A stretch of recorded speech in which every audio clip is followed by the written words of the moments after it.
तो वही तुम्हारे कर्म का ही तो परिणाम आया इच्छा के विरुद्ध। तुम आज से थोड़ी हो, जब से सृष्टि रची गई तब से हो। तुम्हारे वर्तमान को देख रही, तो वर्तमान के देखने से तुम्हारा जो भूत कर्म है, वो तुम्हें छोड़ेगा क्या? भूत की तरह पीछे लगा हुआ है, उसका नाश जब तक नहीं होगा, तब तक तुम्हारी इच्छा के विरुद्ध वो आचरण करवाएगा, इच्छा के विरुद्ध वो वहाँ की समस्या पैदा करेगा और तुम्हें जलाएगा। आज सुधर गए हो, लेकिन पीछे का जो बोया है, वो तो काटना पड़ेगा। या फिर ऐसा भजन करो कि आग लगा दो गोदाम में पूरे, वो भगवान कर सकते हैं, क्योंकि गोदाम तक हमारी पहुँच ही नहीं है।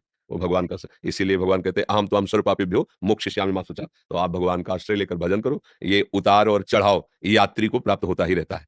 यात्रा सब नहीं होती, चढ़ाव और उतार ये जीवन की यात्रा है, इसमें उतार-चढ़ाव आते रहेंगे। तुम यात्री कहाँ के हो? सम के। तो इस पर विषमता पर ध्यान मत दो, क्षमता की तरफ बढ़ो, भगवान की तरफ बढ़ो, सारे कर्म भस्म हो जाएँगे। जब तक ये शरीर है, तो कर्म परिपाक से भोगना पड़ेगा, चाहे भजन करो, चाहे ना करो।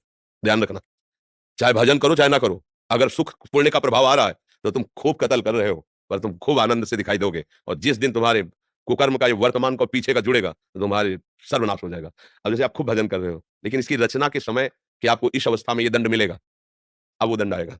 अब भजन के प्रभाव से आप रामकृष्ण हरि जपते हुए शुद्ध विवेक के द्वारा सह लीजिए और आगे तुम्हारा मंगल है। आगे भगवान का भजन करो, इसलिए आगे तुम्हें दंड मिलने वाला नहीं। जब तक ये शरीर है, ये प्रारब्ध से रचा गया है। रचने के पहले ही इसको नियत कर देखो, बड़े-बड़े महापुरुषों का रामकृष्ण परमहंस जी के गले में कैंसर था। बड़े-बड़े संतों के बड़े कष्ट देखे जाते हैं। तो अगर नाम से, भजन से सब नष्ट हो जाता, तो फिर इनको कष्ट क्यों मिलता? ऐसा प्रश्न आता है ना? तो सब नष्ट हो गया है, वो पीछे जो जमा है। आगे जो है परम पवित्र है, लेकिन जब ये रचना हुई थी इस पांच भौतिक देह की, तब उस समय जो निश्चित किया गया था, वो दंड आएगा। वो बड़े-बड़ों को भोगना पड़ता है। इसलिए धैर्य रखो, हमारे कर्म ही हमको जला रहे हैं, दूसरे नहीं। बोले मैंने इस कर्म इसमें तो कोई कर्म ऐसा किया नहीं। अच्छा, तो गर्भस्थ शिशु ने क्या किया? वही मर जाता है। पूर्व का कर्म है ना?